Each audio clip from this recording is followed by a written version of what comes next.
Reuben is the firstborn son of Jacob and Leah. He held the birthright that entitled him to a double portion of inheritance and leadership among his brothers.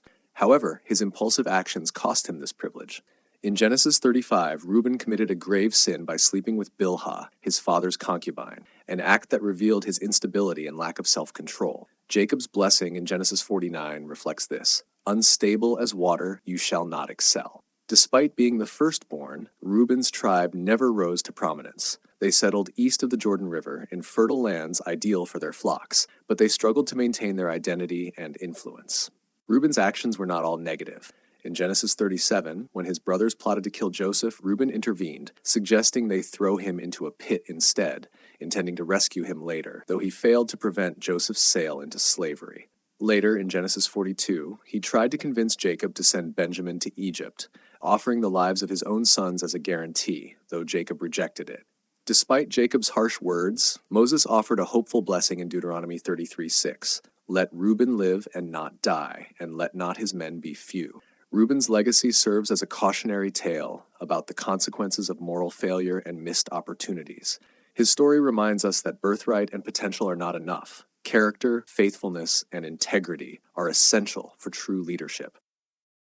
Simeon is the second son of Jacob and Leah. He is often remembered for his fiery temper and violent actions. Along with his brother Levi, Simeon orchestrated the massacre of Shechem in retaliation for the defilement of their sister Dinah.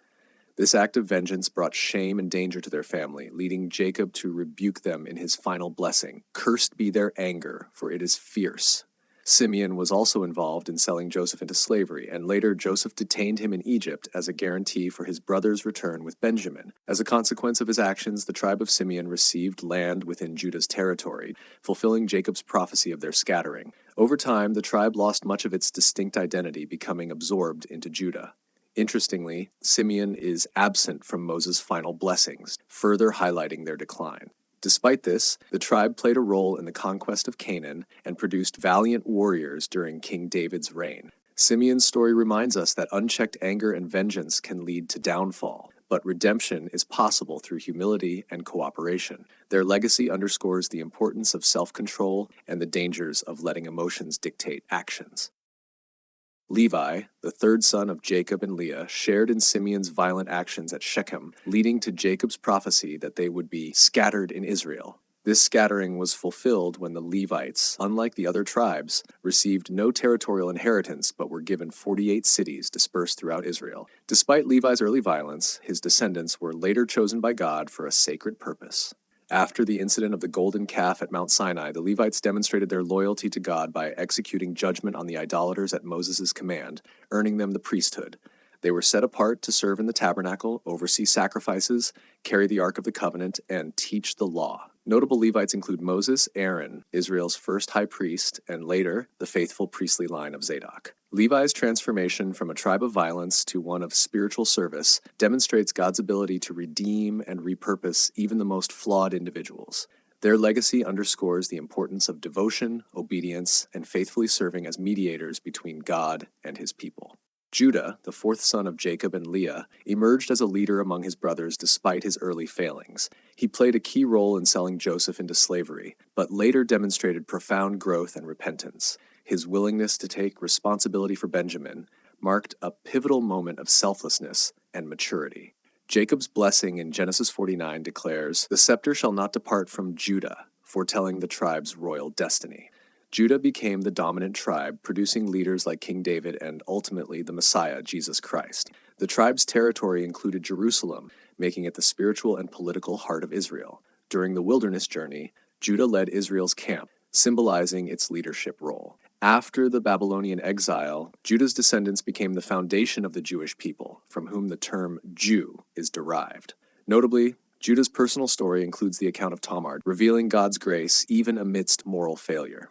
Judah's journey from selfishness to sacrificial leadership reminds us that God can use imperfect people to fulfill his purposes. His tribe teaches the power of repentance, humility, and stepping into leadership with integrity. Dan, the fifth son of Jacob and the firstborn of Bilhah, Rachel's maidservant, was prophesied by Jacob to judge his people, hinting at a role of leadership and discernment. The tribe of Dan initially settled in a small coastal territory near the Philistines, but struggled to fully possess the land. Pressured by this challenge, the Danites migrated north, conquering the peaceful city of Laish and renaming it Dan. While resourceful, the tribe became notably associated with idolatry through Micah's idol and the establishment of their own shrine for centuries.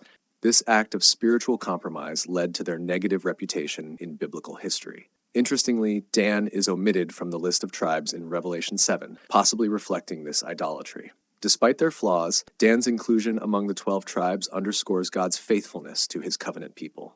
Their story reminds us of the dangers of spiritual compromise and relying on human solutions over divine guidance. Dan's legacy highlights the tension between ambition and obedience, urging us to seek God's will above personal desires. Naphtali, the second son of Bilhah and Jacob, was described by Jacob as a doe let loose who gives beautiful words, symbolizing swiftness, freedom, and eloquence. The tribe of Naphtali settled in the fertile and picturesque region of Galilee, an area rich in natural beauty and abundant resources. Their location made them prosperous and strategically significant. During the time of Deborah and Barak, Naphtali played a key role in the defeat of the Canaanite army led by Sisera, showcasing their bravery and commitment to God's people. Later, their territory became central to Jesus' ministry, fulfilling Isaiah's prophecy and Jacob's blessing of beautiful words through the message of the gospel proclaimed in Galilee. Naphtali's legacy is one of freedom, creativity, and spiritual contribution. Their story reminds us that God can use us to bring beauty, hope, and truth to the world, even in times of hardship. Naphtali teaches the importance of embracing our unique gifts and using them to glorify God and serve others. Gad, the seventh son of Jacob and the firstborn of Zilpah, Leah's maidservant, was prophesied by Jacob to be a warrior tribe. Gad shall be raided by raiders, but he shall raid at their heels. This prophecy highlights both the challenges they would face and their resilience in overcoming them. The tribe of Gad chose to settle east of the Jordan River, in a region ideal for their flocks. Despite settling outside the mainland of Canaan, they remained committed to Israel's unity. Gad's warriors were renowned for their strength and skill in battle. During the conquest of Canaan, they honored their promise to Moses by helping the other tribes secure their territories before returning to their land. They also stood loyally with King David during his time of need, earning praise for their valor. Gad's legacy emphasizes courage, resilience, and commitment to community. Their story teaches us the importance of standing firm in adversity, honoring commitments, and supporting others. True strength lies not just in personal prowess, but in unity, loyalty, and solidarity. Asher, the eighth son of Jacob and the second son of Zilpah, was blessed by Jacob with prosperity. Asher's food shall be rich, and he shall yield royal delicacies. True to this blessing, the tribe of Asher settled in the fertile coastal region of northern Israel, an area renowned for its olive groves, vineyards, and agricultural abundance. Their land produced high-quality oil, which was highly valued and even supplied to royal households. Despite these blessings, the tribe of Asher struggled to fully drive out the Canaanites from their territory, leading to compromises in faithfulness. This highlights the tension between God's provision and human responsibility. Abundance should not lead to complacency. However, the tribe still played a role in national unity. Members of Asher participated in significant events like King Hezekiah's revival. Asher's legacy reminds us to steward our blessings wisely and remain faithful to God's commands. Prosperity is a gift to be used for God's glory and the benefit of others, not merely for personal gain. Their story encourages gratitude, humility, and purposeful living. Issachar, the ninth son of Jacob and the fifth son of Leah, was described by Jacob as a strong donkey crouching between the sheepfolds. This imagery suggests a tribe that valued hard work, stability, and a willingness to bear burdens. Issachar settled in the fertile Jezreel Valley, one of Israel's most productive agricultural regions, where they thrived as farmers and shepherds, contributing to the nation's food supply. Beyond their agricultural success, the tribe of Issachar was renowned for its wisdom and understanding of the times. In 1 Chronicles 12:32, the men of Issachar are praised for their discernment, knowing what Israel should do, making them valuable advisors. Their insight played a role in supporting leaders like Deborah and Barak, highlighting their commitment to Israel's spiritual and national well-being. Issachar's legacy emphasizes diligence, wisdom, and the importance of contributing to the greater good. Their story encourages us to use our gifts and resources to serve God and others, reminding us that true success comes from aligning our efforts with God's purposes and working faithfully in the roles He has given us. Zebulun, the 10th son of Jacob and the 6th son of Leah, was prophesied by Jacob to dwell by the haven of the sea and become a haven for ships, Genesis 49, verse 13, indicating a future tied to trade and maritime activity. The tribe of Zebulun settled in the northern region of Israel, between the Mediterranean Sea and the Sea of Galilee, positioning them perfectly for commerce, fishing, and sea travel. Their proximity to trade routes allowed them to prosper economically, supporting both their community and neighboring tribes. Zebulun shared a close partnership with the tribe of Issachar. While Issachar focused on studying the law, Zebulun provided financial support, demonstrating the value of collaboration between different callings.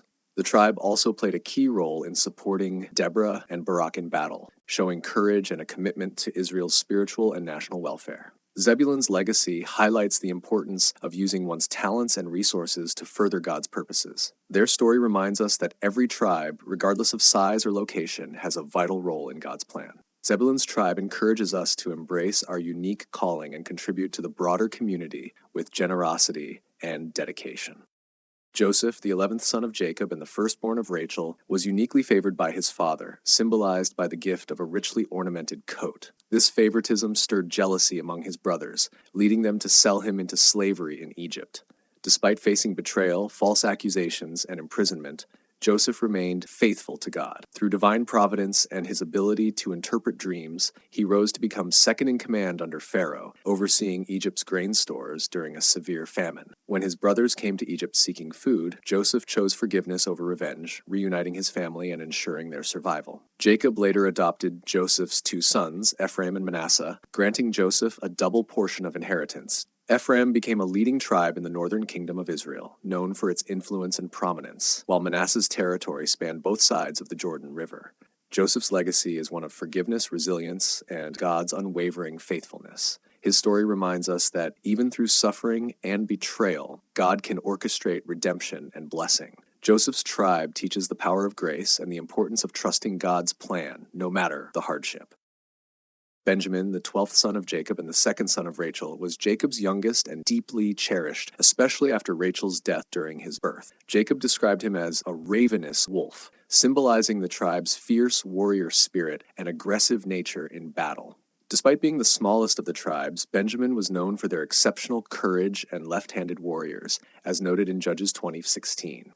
The tribe played a significant role in Israel's history, producing Israel's first king, Saul, and later becoming part of the southern kingdom of Judah. Jerusalem, which partially lay within Benjamin's territory, became the spiritual and political center of Israel. Notably, the Apostle Paul, formerly Saul, was also from the tribe of Benjamin, demonstrating the tribe's continued importance in biblical history. Benjamin's legacy teaches us that even the smallest and seemingly insignificant can have a profound impact when faithful to God.